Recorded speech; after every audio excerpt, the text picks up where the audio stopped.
The COVID-19 pandemic has wholly altered how society operates, from the economy to education to people's daily interactions.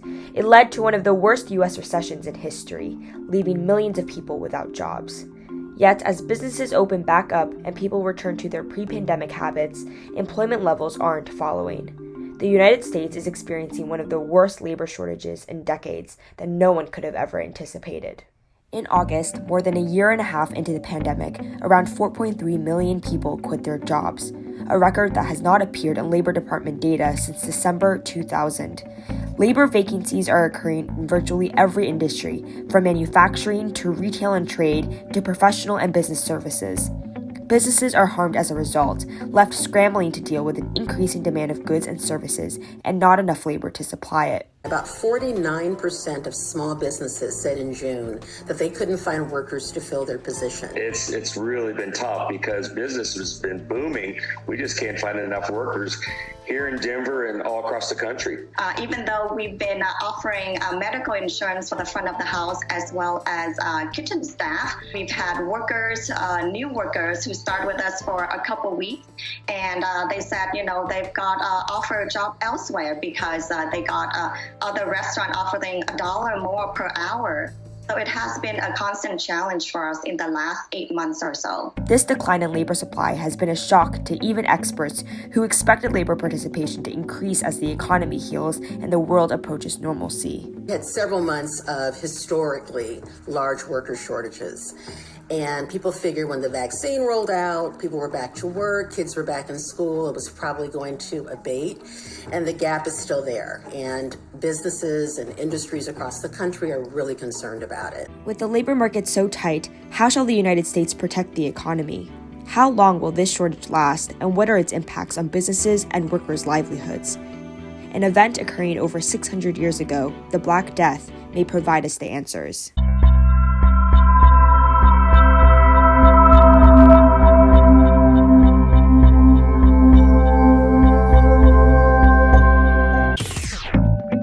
Death was a bubonic plague epidemic that ravaged the Afro-Eurasia region from 1346 to 1353. It is the most fatal pandemic recorded in human history, killing 1 in every 3 Europeans by 1352. Similar to now, the pandemic also resulted in a severe labor shortage that harmed the operations of landowners who resemble present-day employers.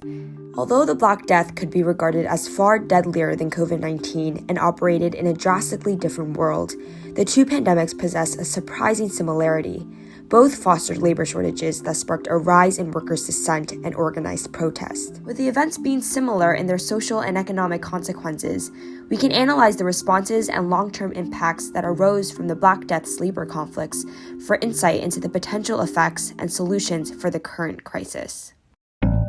The Black Death's labor shortage was simply a result of mass mortality.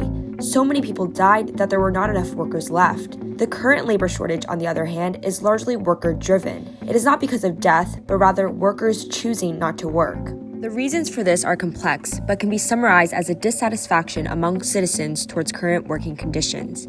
While in quarantine, people could reflect on their needs and priorities. Many came to view their current working situations as dissatisfactory, either due to the pay, the culture, or a general sense that the work was not worth sacrificing other areas that generate happiness. I think people thought a lot about during COVID is the work-life balance aspect, which is, do I want to work 60 hours a week? Do I want to commute an hour and back? And that's an hour out of their life in the morning. It's time to find something that is going to be better for my family, something more stable, something that I can provide where I don't have to go to work and be like, oh, is he going to, am I going to get fired today? Or is he not going to be happy with, the service? This dissatisfaction has stemmed beyond just people leaving their jobs. Numerous protests are erupting across the country from major corporations like Kellogg's, John Deere, McDonald's, and in the healthcare sector. With employers now heavily reliant on a limited labor supply, workers are leveraging this advantage and voicing their demands, fighting for better treatment and better pay. The people considering strikes are on strikes right now. We're talking about food production workers, nurses, things like that. When I talk to them, the pandemic comes up a lot. They've been under a lot of stress, and they don't always feel like they've been treated fairly by their employers during this time. And they certainly feel like they're not being rewarded financially in the way that they should be. We're fighting for everyone. If you clock in for a living, we're fighting for you. I mean, we're just tired of just being in the background and watching these CEOs make all this money. A very similar phenomenon of workers' dissent and protest occurred after the Black Death's labor shortage. With the sharp decline in individuals, lords who owned land no longer had enough peasants and serfs to take care of that land, giving the workers who were left tremendous bargaining power. And these workers had a lot to fight for. Back then, society operated under a strict two-class hierarchy known as the feudal system. Royals, nobles, knights, and clergymen comprised the upper class, and serfs and peasants comprised the lower class. Peasants and serfs essentially lived to work on the lord's lands and had virtually no chance of climbing the social ladder until the labor shortage came. Now, they had unprecedented leverage and did not hesitate to take advantage of it, fighting for better treatment, better pay, and a better life. A chronicler in Rochester, Kent reports that survivors could scarcely be persuaded to serve the eminent unless for triple wages. These demands did not just end at the individual level. Larger, more unified pro-labor movements developed, similar to the strikes happening today. In 1381, members of the lower class marched to London in what is known as the Peasant Revolt to present demands to King Richard II regarding free trade, cheap land, and the end of serfdom. These were ultimately rejected, yet it still points to a recurring pattern of labor shortages inspiring worker empowerment and dissent against employers. The current strikes that are happening across the country reflect a pre-existing trend in worker behavior. When a life-altering event like a pandemic occurs, people tend to reevaluate what they want. As shown with both the Black Death and COVID-19, labor shortages give workers the power to speak up and be heard, an opportunity that many will take advantage of. With the two events being so similar, policymakers can use the responses of governments and landowners back then as inspiration for how to respond now. When peasants and serfs started voicing their demands in the 14th century, the elite were eager to maintain social order. The Rochester Chronicler states that the situation was an inversion of the natural order. The lowly were exalted, and the great suffered. Rather than listen to workers' desires, authorities shut them down entirely. Government figures across Europe enacted legislation to regulate prices and wages so workers could no longer demand improvements. King Edward III of England introduced the 1349 Ordinance of Laborers, which mandated that all able-bodied workers under the age of 60 accept employment at the same wages that they would have been paid before the plague, or else be fined or jailed. Parliament introduced the Statute of Laborers in 1351 that forbade vagabondage, begging, movement across county lines, and wage increases altogether. Through these laws, governments effectively stripped away workers' rights and freedoms, maintaining the social hierarchy.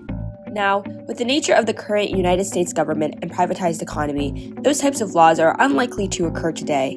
The Biden administration and Democratic Party largely advocate for workers' rights. Ask me, well, guess what? Employers can't find workers. I said, yeah, pay them more. This is an employees bargaining chip now. What's happening? They're going to have to compete and start paying hard-working people a decent wage. However, some state governments are reducing unemployment benefits to push workers to fill open jobs, an act that is eerily reminiscent of the 14th century government's rulings to maintain social order. Employers and governments have the power to choose whether to recognize workers' grievances or reject them, just like the English government did back then. The Black Death labor conflicts reveal a stark example of what the current crisis can turn into and its potential negative impacts on workers' liberties. We cannot return to the world pre-pandemic, but we can forge a new future for ourselves.